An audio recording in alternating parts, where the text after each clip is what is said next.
It was July 1967. Dean Martin was at the peak of his career. His television show was one of the highest-rated programs in America.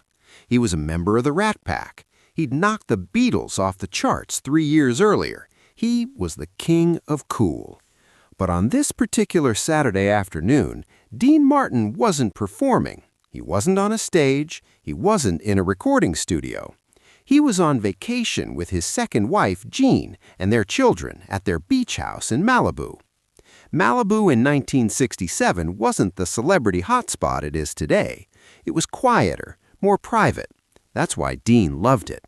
He could actually relax without being mobbed by fans. The Martin family had spent the morning on the beach. Dean was sitting in a chair reading the newspaper. His kids were building sandcastles. Jean was under an umbrella with a book. It was a perfect Southern California summer day. The Pacific Ocean was rougher than usual. The waves were bigger, stronger. There were warning signs posted about dangerous currents, but it was a beautiful day, and the beach was crowded with families enjoying the weekend. Around 2 in the afternoon, Dean heard someone scream. It was the kind of scream that makes your blood run cold. Not a playful scream, not a surprised scream, a terrified scream. Dean looked up from his newspaper and saw a woman on the beach pointing at the ocean. She was screaming, "Someone's drowning! Oh my God, someone's drowning!" About 50 yards out, a man was in the water. His head kept disappearing under the waves. When he came back up, he was gasping, arms flailing. He was clearly in serious trouble. The man's name was Michael Brandmeier. He was 33 years old. He'd been a strong swimmer his whole life. He'd grown up near the ocean, but that day he'd underestimated the power of the Pacific. He'd gone out for a swim, and the current had pulled him farther from shore than he'd intended. When he tried to swim back, he realized the undertow was too strong. He was being pulled out. The waves kept crashing over his head. He was exhausted. He was drowning. On the beach, people were panicking. The woman kept screaming. Others were running toward the lifeguard tower. But the lifeguard tower was at least 200 yards down the beach. Even if the lifeguard heard the screams and ran as fast as he could, it would take minutes to get there. Michael didn't have minutes. Dean Martin stood up from his chair. "Dina, what are you doing?" Jean asked. "Someone needs help," Dean said. He took off his shirt, he kicked off his sandals, and without another word, he ran toward the water. Dean Martin was 50 years old. He wasn't a young man anymore. He hadn't been an athlete in his youth. He was a singer, an entertainer, a guy who spent his time on stages and in recording studios, not in gyms or doing ocean rescues. But none of that mattered. Someone was drowning, and Dean Martin was going to help. He dove into the Pacific Ocean and started swimming toward Michael Brandmeier. The water was cold. The waves were massive. The current that had pulled Michael out was now fighting against Dean, but Dean kept swimming. Strong, steady strokes, his eyes fixed on the drowning man. Michael had gone under again. His head popped up. He gasped. He went under again. Dean swam harder. When Dean finally reached Michael, the younger man was barely conscious. His eyes were rolling back. He'd swallowed water. He was going into shock. "I've got you," Dean said. "I've got you." Michael grabbed onto Dean with the desperate grip of a drowning man. This is the most dangerous moment in any water rescue. A panicked drowning victim will grab onto their rescuer and pull them both under. Lifeguards are trained to deal with this. Dean Martin was not trained. But Dean stayed calm. He wrapped his arm around Michael's chest and started swimming back toward shore. The problem was they were 50 yards out. The current was fighting them, and Michael's panicked weight was making it almost impossible to make progress. For 15 minutes, Dean Martin fought the Pacific Ocean. Every time a wave crashed over them, both men went under. Dean would come up, make sure he still had Michael, and keep swimming. Another wave would hit. They'd go under again. Dean would come up, adjust his grip, keep swimming. His arms were burning. His lungs were screaming. The salt water was stinging his eyes, but Dean Martin did not let go of Michael Brandmeier. On the beach, a crowd had gathered. Dean Martin was standing at the water's edge, terrified. The lifeguard had finally arrived and was preparing to go in, but before he could, two figures emerged from the surf. Dean Martin, completely exhausted, dragging Michael Brandmeier onto the beach. Michael collapsed on the sand, coughing up water, gasping for air. Dean fell to his knees beside him, breathing hard, his entire body shaking from exhaustion. The lifeguard ran over. "Is he breathing? Is he okay?" Dean checked. Michael was breathing, coughing, but breathing. "He's okay," Dean said. "He's gonna be okay." The crowd on the beach had recognized Dean Martin by now. People were starting to move closer. Someone had a camera. This was about to become a scene, a mob. The press would hear about it. Photographers would show up. Dean hated that kind of attention, especially for something like this. Michael Brandmeier, still lying on the sand, looked up at the man who had saved his life. He was seeing Dean Martin clearly for the first time. The famous face, the king of cool, the television star.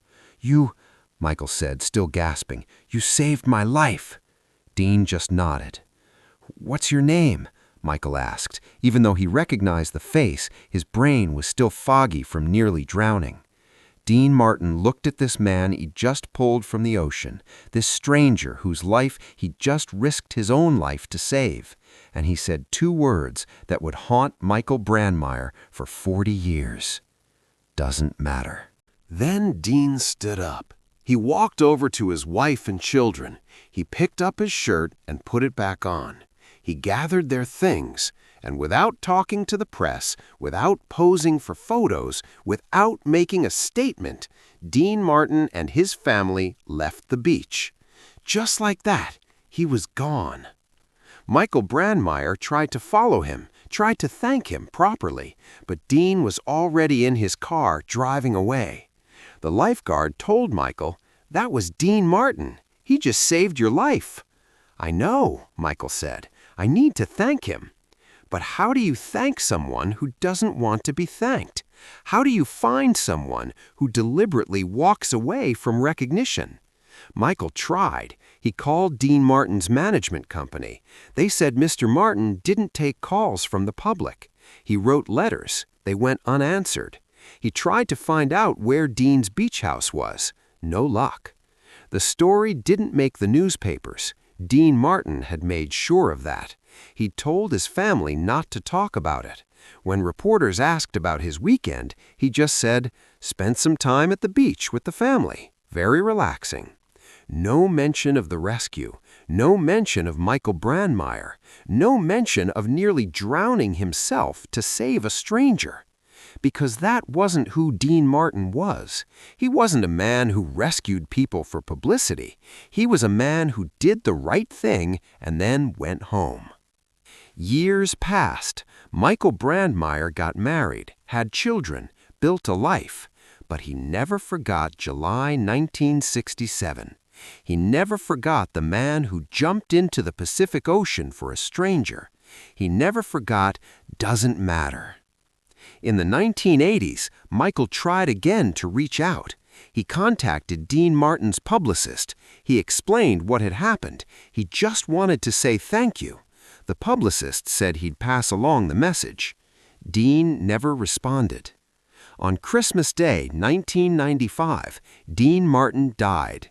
He was 78 years old. The obituaries called him the King of Cool. They talked about his television show, his music, his movies, the Rat Pack. They mentioned his famous persona as the lovable drunk with a glass in his hand. Nobody mentioned Malibu Beach. Nobody mentioned Michael Brandmeier. Michael read Dean's obituary and cried. He'd never gotten to thank him. The man who saved his life was gone, and Michael had never properly said thank you. For 12 more years, Michael kept the story to himself. What was the point of telling it now? Dean was gone. But in 2007, on what would have been Dean's 90th birthday, Michael decided he needed to tell the story. Not for publicity, not for attention, but because the world should know who Dean Martin really was. Michael gave an interview to a small entertainment magazine. He told the whole story, the drowning, the rescue, the 15 minutes in the ocean, and most importantly, those two words, doesn't matter. The interview was picked up by larger publications. Entertainment Tonight ran a segment. The story started spreading. And that's when something beautiful happened. Other people came forward with their own stories. A woman in Las Vegas said Dean Martin had paid her mother's hospital bills in 1971 anonymously. They only found out it was Dean years later when an accountant's records were made public. A man in Ohio said Dean had bought groceries for his family in 1964 when Dean overheard them talking about having no food. Dean handed them $200 and walked out of the store before they could thank him. A nurse in Los Angeles said Dean had visited children's hospitals for years. No cameras, no press, just Dean Martin reading stories to sick kids. Dean's own children finally confirmed it. Their father had made them promise never to talk about his acts of kindness. He thought it was exploitative to use charity for publicity. He did good things because they were right, not because they'd make him look good. The revelation changed how people saw Dean Martin. Yes, he was the king of cool. Yes, he was a talented entertainer. But he was also a quiet hero, a man who saved lives and walked away without credit. The irony is that Dean Martin spent his entire career building a persona, the lovable drunk, the guy who didn't take anything seriously, the smooth crooner with a drink in his hand.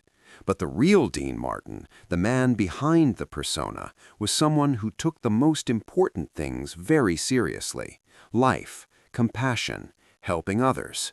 He just didn't want credit for it. Michael Brandmeier died in 2019 at the age of 85. In his obituary, his family wrote, "Michael was saved from drowning in 1967 by Dean Martin." Every year after that, on the anniversary of that day, Michael would raise a glass and say, "Thank you, Dino. Doesn't matter."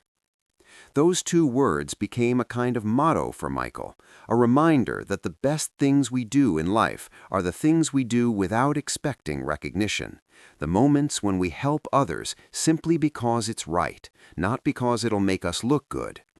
Dean Martin understood that. At 50 years old, he jumped into a dangerous ocean to save a stranger. He fought waves and currents for 15 minutes. He risked his own life, and when it was over, he walked away. Because to Dean Martin, it didn't matter who got credit. What mattered was that a man who was drowning was now breathing. What mattered was that someone's husband, father, son was alive. The rest doesn't matter. There's a lesson in this story that goes beyond Dean Martin. It's about the difference between who we pretend to be and who we actually are. Dean pretended to be the drunk, the party guy, the man who didn't care about anything. But when someone needed help, Dean Martin was the first person to act. No hesitation, no calculation about how it would look, no thought of publicity, just action. That's the real king of cool. Not the guy with the drink in his hand, not the guy on the television show, but the guy who saves a stranger's life and says doesn't matter when asked his name. Today, if you go to Malibu Beach, there's no memorial plaque for Dean Martin's rescue of Michael Brandmeier. There's no marker, no tribute, nothing. And you know what? Dean Martin would have wanted it that way, because to him, it didn't matter. What mattered was that on July 1967, a man went into the ocean drowning, and he came out breathing. Everything else doesn't matter. If this story of quiet heroism and refusing recognition moved you, make sure to subscribe and hit that thumbs up button. Share this video with anyone who needs a reminder that the best things we do in life are the things we do without expecting credit. Leave a comment telling us about a time someone helped you without wanting recognition. And don't forget to ring that notification bell for more incredible, untold stories about the real people behind the legends.